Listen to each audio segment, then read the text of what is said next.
नमस्कार, आप देख रहे हैं साधना न्यूज। मैं हूं जयंत नामदेव और हर हफ्ते की तरह इस हफ्ते भी हम शिक्षा के लिए ये खास कार्यक्रम लेकर आ गए हैं जिसका नाम है ग्लोबल सक्सेस, एक कदम सफलता की ओर। और इस एपिसोड के लिए मैं केवल इतना कहूंगा कि है नमन उनको कि जिनके सामने बौना हिमालय, जो धरा पर गिर पड़े और आसमानी हो गए हैं। ऐसे वीर शहीदों के लिए हमारे मन में बहुत रिस्पेक्ट होती है और वो वीर शहीद हमेशा सरहदों पर रहकर हमारी रक्षा करते हैं, हमारे देश को सेवा देते हैं। और ये सभी लोग आते कहां से हैं? हम ही लोगों के बीच में से कुछ एक बच्चे ऐसे होते हैं जो इस तरह के सपने अपने मन में संजोते हैं। और वो सपने साकार कैसे होते हैं? कुछ एग्जाम्स के जरिए। तो कौन सी ऐसी एग्जाम्स होती है जिससे आप डिफेंस विंग में जा सकते हैं, अपनी सेवाएं देश को दे सकते हैं और देश की रक्षा कर सकते हैं, देश के लोगों को एक अच्छा सुरक्षा दे सकते हैं। तो आज हम उसके बारे में बात करेंगे। तो मेरे साथ में कोटेल एकेडमी से डिफेंस विंग के एचओडी रोहित पाठक जी हैं। तो रोहित पाठक जी, सबसे पहले आपका स्वागत है हमारे कार्यक्रम में। Thank you sir. और आज हम लोग बात करने हैं डिफेंस के बारे में और आप डिफेंस विंग के एचओडी रहे,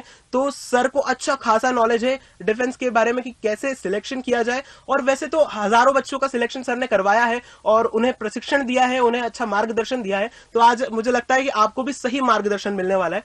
सो पाठक सर, सबसे पहले मैं आपसे ये पूछना चाहूंगा कि कोई भी स्टूडेंट, कोई भी छात्र अगर ये सपना संजोता है कि मैं एक दिन डिफेंस विंग में जाऊंगा, भले ही वो एयरफोर्स हो, नेवी हो या आर्मी हो, तो कौन सी ऐसी एग्जाम्स होती हैं और किस उम्र में दिया जा सकता है? कि 10th में दिया जा सकता है, कि 12th में दिया जा सकता है, या क्या ग्रेजुएशन में दिया जा सकता है ये एग्जाम? डिफेंस को लेकर जब हम बात करते हैं तो डिफेंस की मल्टीपल एग्जाम्स होती है।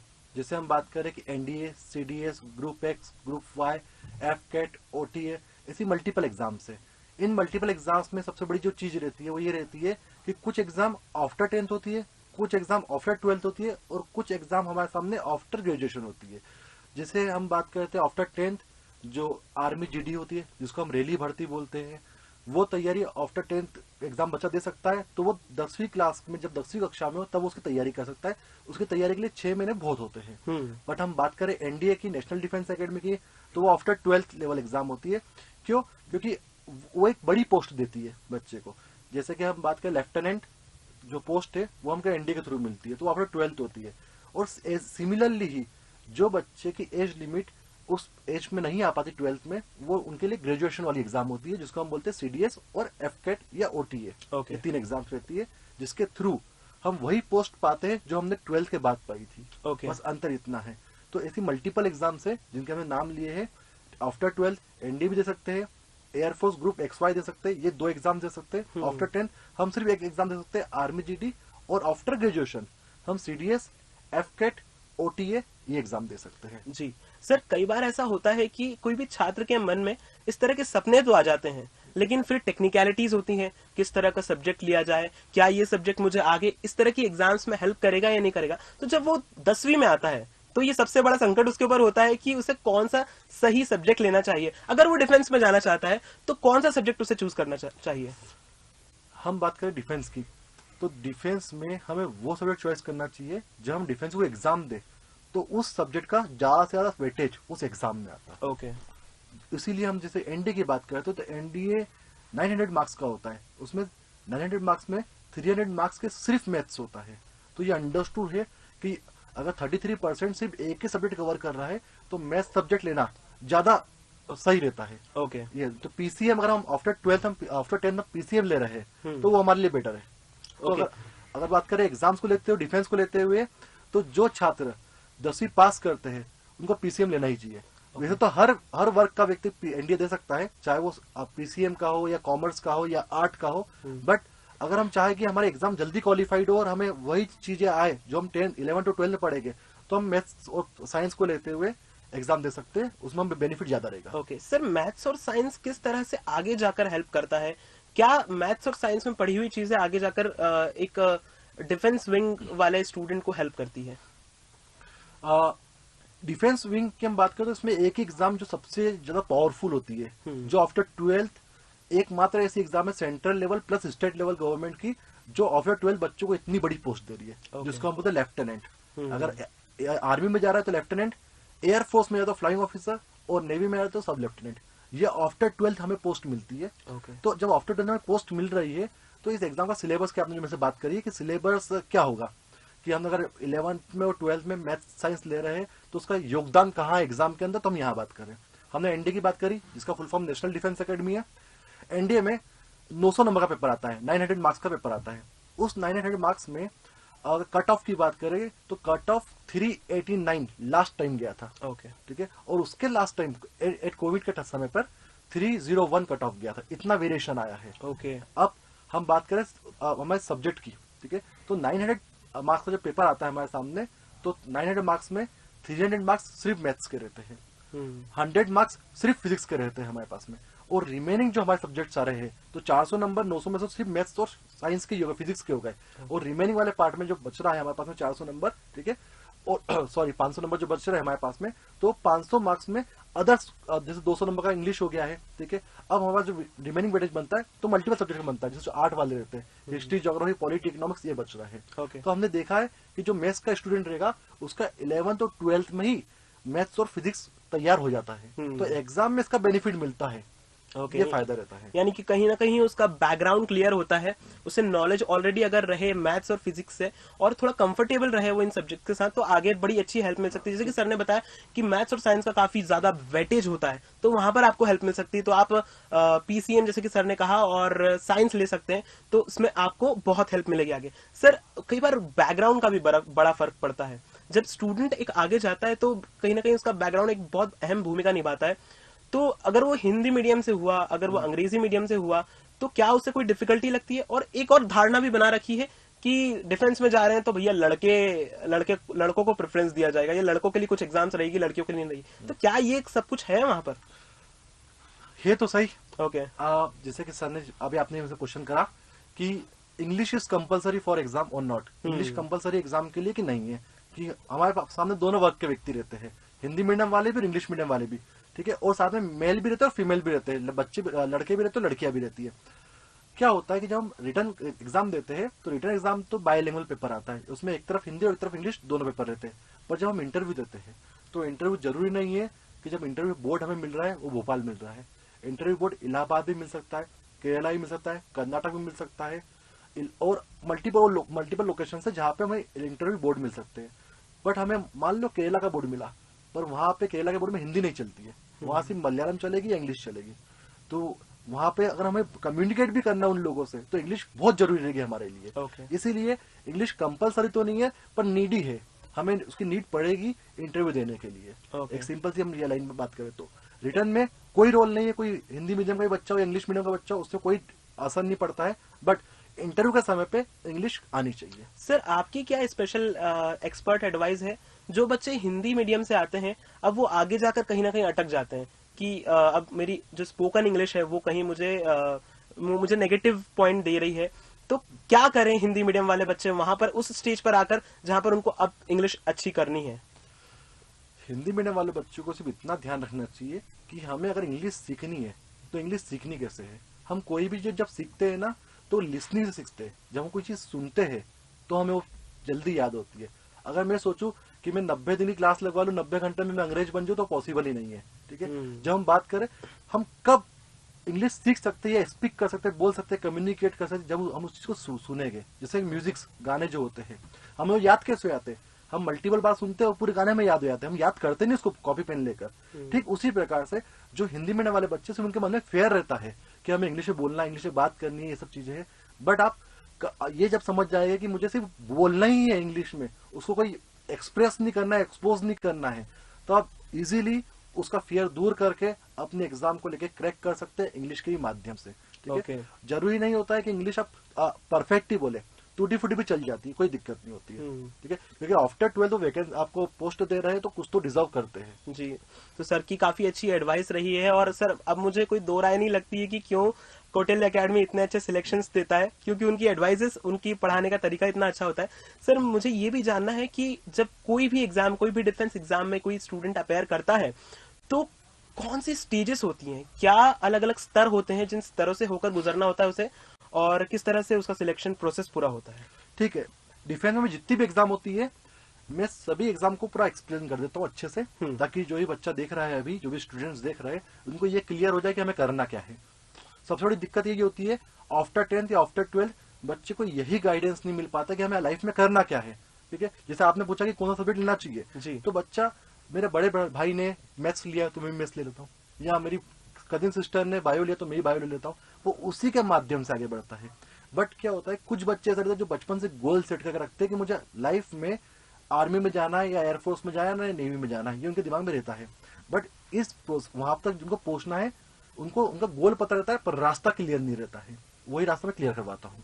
ठीक है, हम अगर बात करें तो हम 4 एग्जाम्स को लेकर बात कर रहे हैं जिससे हमें बड़ी पोस्ट मिलती है। आफ्टर 12th हमें एक एनडी एग्जाम रहती है, एक रहती है group X and group Y air force. Maximum जो क्राउड है एमपी या इंडिया के अंदर वो एनडीए को ज्यादा जानता है और एयरफोर्स ग्रुप एक्स वाई को बहुत कम जानता है। अब मैं दोनों के बारे में बताता हूँ। कुछ एग्जाम बच्चों ऐसी भी रहती है जिसमें आपके सिलेक्शन आसानी से हो सकते हैं। कौटिल्य अकेडमी उसकी गारंटी भी लेता है कि अगर आप ये फॉर्म डालोगे और आप इस माध्यम से पढ़ाई करेंगे तो आपका सिलेक्शन कंफर्म होगा। बता रहा हूँ कैसे। आफ्टर 12th जब हम एनडीए का फॉर्म फिल करते हैं तो एनडीए के एग्जाम, नेशनल डिफेंस एकेडमी के एग्जाम ईयर में 2 बार आती है, चाहे वो लॉकडाउन हो या कोविड हो या कोई अदर डिजीज या कोई अदर प्रॉब्लम हो तो भी एग्जाम तो कंडक्ट होगी। लास्ट टाइम भी हुई थी। एनडीए एग्जाम अप्रैल में आती है और नवंबर में आती है। अप्रैल के 3rd संडे एनडीए की एग्जाम रहती है और नवंबर के 2nd संडे एनडीए की एग्जाम रहती है। ठीक है, एनडीए एग्जाम देने के लिए या हम 12th में होने चाहिए या 12th पास होने चाहिए, दोनों ही चीज प्रेफरेबल रहती है। ठीक है, हम 12 अपीयरिंग में भी एनडीए एग्जाम का फॉर्म भर सकते हैं। हमने एनडीए का एग्जाम का फॉर्म भरा, फॉर्म भरने के 45 डेज के बाद में हमारा एडमिट कार्ड आ जाता है और उसके 15 डेज के बाद में हमारी एग्जाम हो जाती है। एग्जाम का पैटर्न ये होता है कि टोटल नंबर ऑफ क्वेश्चंस जो रहते हैं उसके अंदर उसका मार्किंग जो रहती है वो 900 मार्क्स की रहती है, मतलब 900 नंबर का हमारे पास पेपर रहता है। अब इन 900 नंबर में से 300 नंबर का मैथ्स रहता है, 200 नंबर का इंग्लिश रहता है, 100 नंबर का फिजिक्स रहता है और रिमेनिंग जो हमारे 300 नंबर बच रहे हैं उसका जीएस वाला पार्ट होता है जिसको हम जनरल स्टडीज बोलते हैं। इन 900 नंबर में से, ठीक है, जो बच्चा 380 या 370 नंबर तक लिया आता है, मार्क्स लिया आता है 900 में से 370 380 तक लिया आता है तो वो आसानी से सिलेक्ट हो जाता है। इन सिलेक्ट होने के बाद में रिटर्न तो क्वालिफाइड हो गया। अब रिटर्न के बाद में हमारा इंटरव्यू प्रोसेस होती है। इंटरव्यू 1 by 1 इस टाइम में इंटरव्यू नहीं होता है कि हम 2 घंटे का इंटरव्यू है, ऐसा इंटरव्यू नहीं होता है। इसके इंटरव्यू का नाम है एसएसबी। एसएसबी की हम बात करें तो सर्विस सिलेक्शन बोर्ड होता है हमारा। इसमें क्या होता है, 5 दिन का इवेंट होता है। जैसे कि 5 दिन बच्चों को पहले वहां बुला लिया जाएगा, उसको बोर्ड मिलेगा, पर्टिकुलर कोई बोर्ड मिलेगा, चाहे वो गांधीनगर मिल सकता है, बेंगलोर मिल सकता है, कर्नाटका मिल सकता है, भोपाल बोर्ड मिल सकता है, इलाहाबाद बोर्ड मिल सकता है। ऐसे जरूरी नहीं एमपी के बच्चे का बोर्ड भोपाल ही मिले, उस बच्चे का बोर्ड गांधीनगर भी मिल सकता है और चाहे इलाहाबाद भी मिल सकता है, कोई भी बोर्ड मिल सकता है। अब वहां पे वो जाता है तो 5 दिन वो स्टे करता है। इनके आने जाने का खर्चा सब गवर्नमेंट उठाती है। ठीक है, वहां पे पहुंचने के बाद जो फर्स्ट डे रहता है, फर्स्ट डे पे स्क्रीनिंग होता है। स्क्रीनिंग का मतलब ये होता है कि वहां पे स्क्रीनिंग में फर्स्ट डे जो रहेगा वहां टेस्ट होगा। उसमें एक इमेज दिखाई जाएगी 3 मिनट तक, उसकी स्टोरी लिखनी पड़ेगी, वो दिखाई 30 सेकंड तक जाएगी इमेज। और OIR रहेगा, ऑफिसर रेटिंग इंटेलिजेंस टेस्ट बोलते हैं उसको। उसके हमारे पास 40 to 50 क्वेश्चन रहेंगे। या बच्चा पहले दिन इंटरव्यू से बाहर हो जाएगा या 5वें दिन बाहर होगा। 5 दिन में अगर 2 दिन बाहर नहीं हुआ तो बच्चा सिलेक्ट हो जाता है। तो फर्स्ट डे तो हमने बात करी स्क्रीनिंग की। सेकंड हमारा फिर जो होगा सेकंड डे वो ग्रुप टास्क वगैरह होगा, हाफ ग्रुप टास्क होगा, जीडी होगा, कमांडिंग टास्क होगा, इंडिविजुअल ऑब्जेक्ट टास्क होगा, कॉन्फ्रेंसिंग होगा, लेक्चर होगा, वर्ड एसोसिएशन टेस्ट होगा, सिचुएशन रिएक्शन टेस्ट होगा और क्लोजिंग टास्क होगा। ये मल्टीपल टास्क करने पड़ते हैं उन लोगों को। और आखिरी में जो बच्चा ये सारे टास्क पास कर लेता है उनका फिर मेडिकल होता है और मेडिकल के बाद में वो बच्चे सिलेक्ट हो जाता है। सिलेक्ट होने के बाद में हम लोग चॉइस करते हैं कि आर्मी, एयरफोर्स, नेवी, एनडीए में तीनों फील्ड सामने आती है। ओके, हाँ, बच्चा चॉइस करता है कि हम आर्मी में जाना है तो पुणे खड़कवासला में उसकी ट्रेनिंग होगी। ट्रेनिंग 3 साल की रहेगी, 3 साल उसका बीटेक की डिग्री रहेगी। उसके बाद अगर वो आर्मी में जाता है तो वो लेफ्टिनेंट बनता है, एयरफोर्स में जाता है तो फ्लाइंग ऑफिसर बनता है और नेवी में जाता है तो सब लेफ्टिनेंट बनता है। तीनों पोस्ट इक्विवेलेंट रहती है। ठीक है, और यहाँ ग्रेजुएशन करने के बाद में उसका जो आर्मी कॉलेज से होता है उसके बाद कुछ समय की गैप मिलती है और उनकी पोस्टिंग हो जाती है अपनी अपनी लोकेशंस पे, अपनी अपनी पोस्ट पे। सर आपने यहाँ पर बताया कि 3 अलग अलग विंग्स हमें देखने को मिलती हैं, आर्मी, नेवी और एयरफोर्स। सो तीनों में डिफरेंस क्या रहता है? जब अगर कोई बच्चा जाना चाहे कहीं पर, कोई स्टूडेंट चूज करना चाहे तीनों में से, तो तीनों में से अगर मेरा मन है कि मैं एयरफोर्स में जाऊं तो मेरा मन क्यों है, वो क्या डिफरेंसेस रहते हैं? इसमें डिफरेंसेस ये रहते हैं कि कुछ व्यक्ति को लाइफ एडवेंचरस पसंद आती है। ठीक है, कुछ को ऐसा लगता है कि नहीं यार मैं अगर मैं लेफ्टिनेंट बन रहा हूँ या फ्लाइंग ऑफिसर बन रहा हूँ तो मैं हवाई जहाज उड़ूंगा। उनके दिमाग में ये बात रहती है। हर किसी को ऐसा मौके नहीं मिलते हैं, ठीक है, क्योंकि चॉपर हो गया या हेलीकॉप्टर हो गया या आपका फाइटर प्लान वगैरह हो गया, ये तो टास्क पे होगी ना, ऐसा नहीं कि कभी भी लेके घूमने चले गए, ऐसा नहीं होता है, ठीक है। तो जब हम बात कर रहे हैं हमारे कि उनके मन क्या है, मतलब बच्चा क्यों एयरफोर्स चॉइस करता है, क्यों आर्मी चॉइस करता है, तो बच्चा अगर आर्मी चॉइस कर रहा है तो वो इसका मतलब ये है कि वो एयरफोर्स के लिए फिट नहीं है। जैसे क्योंकि अगर एयरफोर्स में जा रहे हैं तो उसमें एक particularly age criteria, height criteria भी रहता है, बॉडी क्राइटेरिया भी रहता है, क्योंकि वो उस विंग के अंदर प्रॉपर फिट हो रहा है कि नहीं हो रहा है। आपने गुंजन सक्सेना मूवी देखी होगी तो उसमें दिखाया था वो जब बोलती हाथ पकड़ने के लिए, लीवर को क्लिक करने के लिए, तो वो नहीं कर पाती गियर को आगे पीछे, ये सब चीजें हैं तब, ठीक है। अगर वो उस कैटेगरी में फिट हो रहे हैं तो वो खुद ही चॉइस कर लेते हैं बच्चे के, हाँ इसके लिए सही है, इसके लिए गलत है, तो वो ऐसे चॉइस करते हैं। ओके, सो इस तरह से चॉइसेस होती हैं। सर अब इतनी बड़ी जो प्रोसेस आपने बताई है, इसमें मैं एक बहुत महत्वपूर्ण क्वेश्चन पूछने वाला हूं आपसे, और वो ये है कि स्टूडेंट मिस्टेक्स कहाँ करते हैं। कई बार ऐसा होता है, जैसे आपने सर ने कहा कि कोई पहले दिन ही बाहर हो जाता है, कोई 5वें दिन बाहर होता है, और जो नहीं होता है तो उसका सिलेक्शन हो जाता है। तो वो बाहर होने के क्या कारण रहते हैं, कहाँ मिस्टेक्स करते हैं स्टूडेंट्स? मेरे बात करूँ तो स्टूडेंट एक जगह मिस्टेक नहीं करता है, अगर उसकी प्रॉपर गाइडेंस नहीं होता है बच्चे को तो कई जगह मिस्टेक्स कर पाता है, भले ही योग्य क्यों ही ना हो, कितना भी कैपेबल क्यों ही ना हो, मिस्टेक्स करते नहीं हो जाती है। हम सिंपल सी बात करें, अब वो कैसे होती है यहाँ बात करते हैं। हर बच्चे को ये लगता है कि मैं ना मॉर्निंग में पढ़ाई कर लूंगा तो मैं फिजिकल पे नहीं जा पाऊंगा, और फिजिकल करूंगा तो पढ़ाई नहीं कर पाएंगे। आपको दोनों को पैरेलल लेके चलना है। क्यों? क्योंकि फिजिकल का रोल एनडीए सीडीएस में इतना ज्यादा नहीं है, बट फिर भी ऑफिसर लाइक क्वालिटी के लिए आपको फिजिकल फिट होना पड़ता है। सबसे पहली चीज तो ये। दूसरी चीज ये कि वो गलती कहाँ कर रहा है, बच्चा कोर्स खत्म करने पे ध्यान देता है।